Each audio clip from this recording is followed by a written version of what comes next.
Komisioni Qendror i Zgjedhjeve pas një seance maraton shpalli fitues në Tiranë Lulzim Bashën. Mbledhja filloi në mesditë dhe përfundoi rreth mesnatës së të hënës.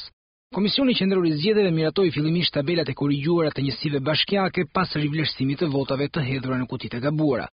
Në fund diskutoi për tabelën përmbledhëse të Bashkisë Tiranë.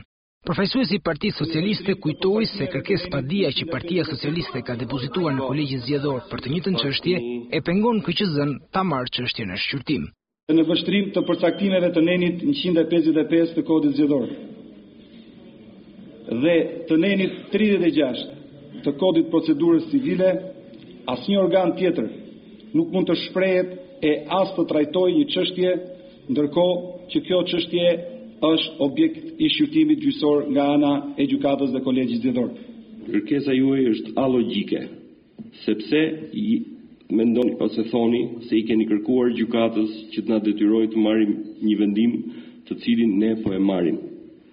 Dhe të ndërpresim marrjen e vendimit derisa të na detyrojë gjykata që ta marrim vendimin, kjo është tërësisht alogjike dhe kërkesë për mua e papranueshme dhe që përveç tjerave më duket se na fyllë inteligjencën. Ashtu si shprihej tabela përmbledhëse e Tiranës pas rivlerësimit të votave, kishte një pasaktësi. Numri i fletëve të votimit ishte më i madh se numri i zgjedhësve.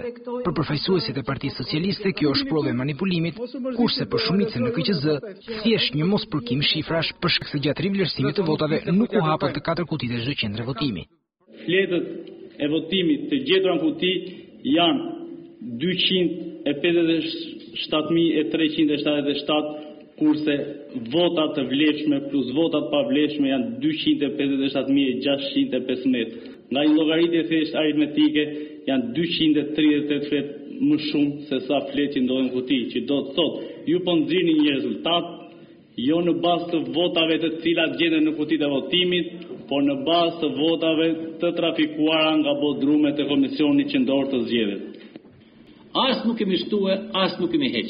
As nuk kemi futur në kuti, as nuk na dal nga kutia. Votat janë në kuti, të gjitha këto. Dhe besoj që është i pastër, se jemi në dakord, se unë jam dakord me këtë veprim, dhe ky tjetër është dakord me këtë veprim, pastaj është problem tjetër. Po votat janë në kuti dhe s'ka as i gjallë as i dyshim për këtë që janë në kuti. Pastaj nëse do veshim i vendim që neve ato vota që janë 12 sa mund të jetë, ti heqim atë vot, pastaj do rekordonte komplet ajo.